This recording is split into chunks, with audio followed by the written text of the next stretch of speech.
Tiga pelajaran yang dapat diambil dari kekalahan Indonesia versus Vietnam pada Piala AFF usia 23 tahun 2023. Pertandingan final Piala AFF usia 23 tahun 2023 yang menampilkan Indonesia versus Vietnam telah diselenggarakan pada Sabtu 26 Agustus tahun 2023 di Rayong Stadium, Thailand. Perjuangan timnas usia 23 dalam pertandingan Piala AFF melawan Vietnam patut diapresiasi. Meskipun belum berhasil menjuarai Piala AFF, namun timnas usia 23 telah mendapat pengalaman yang sangat berharga dan mereka telah mendapat terpaan mental yang lebih kuat. Selebihnya, kita dapat mengambil pelajaran dari kekalahan menghadapi Vietnam.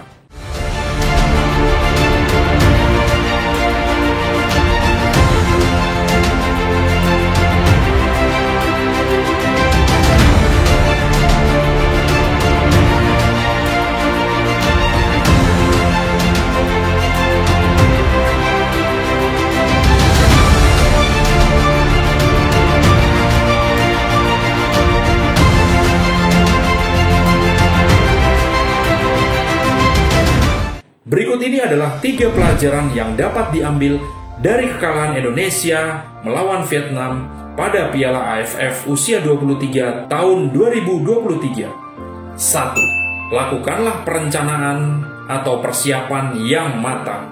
John F. Kennedy, Presiden Amerika Serikat ke-35 pernah menyampaikan, usaha dan keberanian saja tidak cukup tanpa tujuan dan perencanaan.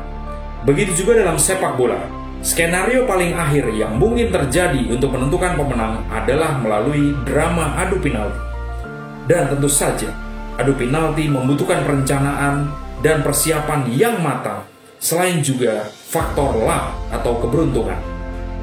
Kiper timnas Indonesia, Hernando Ari, yang menjadi algojo ke-6, gagal menjebol gawang Vietnam. Sehingga timnas usia 23 harus puas dengan posisi runner-up pada Piala AFF usia 23 tahun 2023. Untuk menjadi yang terbaik, maka perencanaan atau persiapan latihan harus ditambah dari porsi latihan normal. Untuk pertandingan yang akan datang, harapannya para algojo tendangan penalti bisa mendapatkan tambahan porsi latihan tendangan penalti, sehingga targetnya mereka memiliki akurasi tendangan penalti 99,9%.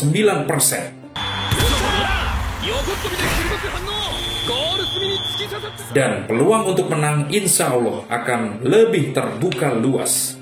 Seperti yang dilakukan oleh Lionel Messi. Meskipun telah berlatih 2 kali sehari bersama timnya, Messi disebut selalu menambah porsi latihannya sendiri di rumah selama sekitar 1,5 jam setiap hari. Messi melakukan latihan fisik untuk memaksimalkan kelincahannya dan tentu saja untuk menjaga agar tidak rentan cedera. Messi melakukan gerakan seperti pilar bridge front, pilar skips, dan peregangan hamstring hingga latihan akselerasi. Bagaimana pelajaran yang bisa kita petik?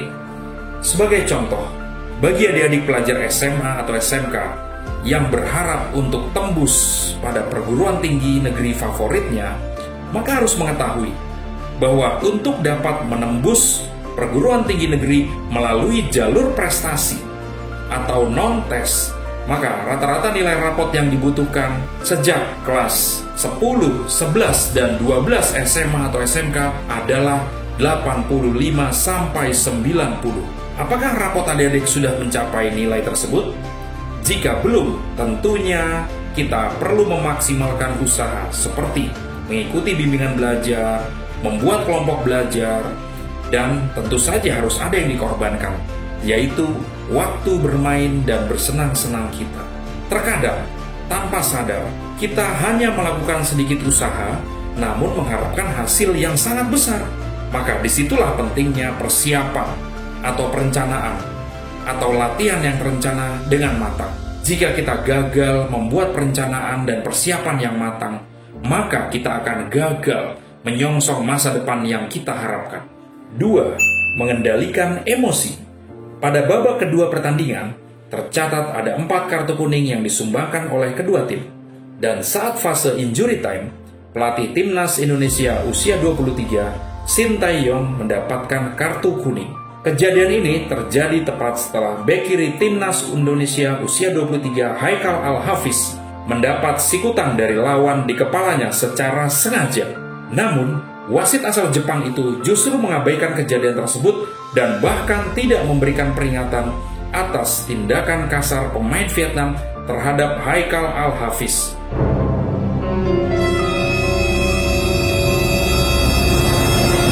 Aksi protesnya ini justru berbuah kartu kuning yang keluar dari kantong wasit Hiroki Kasahara. Tentu saja propaganda dari pemain Vietnam dan juga ketidakadilan wasit tersebut sangat mempengaruhi emosi dari para punggawa timnas dan juga coach Sintayong. Dan bisa saja karena telah terbakar oleh api emosi, maka sedikit banyak permainan timnas pun akan berpengaruh.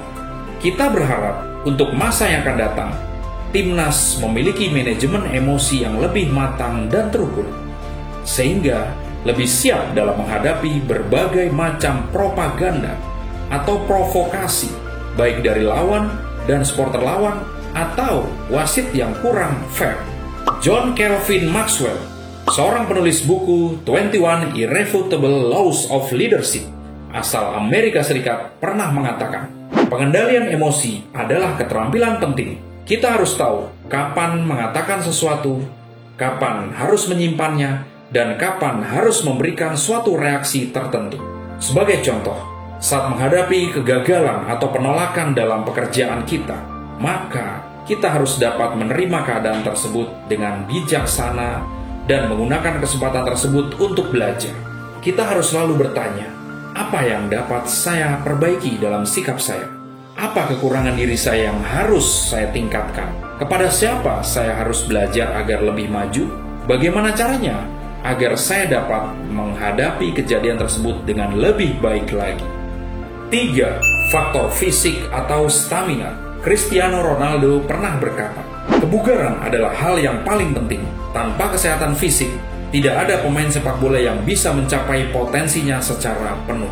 Para pemain timnas usia 23 masih sangat muda, dan di bawah kepemimpinan coach Sintayong, kita yakin bahwa mereka telah memiliki modal dasar yang kuat untuk menjadi pemain profesional kelak, asalkan dapat meningkatkan kembali stamina atau fisiknya dan tentu saja diimbangi oleh skill permainannya. Kekuatan fisik atau stamina adalah modal utama dalam meraih impian kita. Selain itu, tentu saja mental yang sehat. Contohnya, jika kita ingin memiliki fisik yang sehat dan berat badan yang ideal, maka kita juga perlu memiliki perencanaan pola hidup dan pola makan yang sehat, seperti berolahraga dengan cukup, berjalan kaki minimal 4.000 langkah per hari, lalu mengkonsumsi makanan yang kaya akan nutrisi, istirahat yang cukup, dan perbanyak minum air putih. Jangan sampai kita mengorbankan kesehatan demi alasan mencari harta semata, karena kesehatan adalah harta utama kita dalam hidup ini. Baik Motivers, itulah 3 pelajaran yang dapat kita ambil dari kekalahan timnas usia 23 versus Vietnam. Bangkitlah Garuda mudaku. Kalian masih muda, harapan kalian masih panjang. Mari kita terus semangat untuk berlatih. Mari kita terus semangat untuk bekerja. Berikanlah yang terbaik untuk Ibu Pertiwi.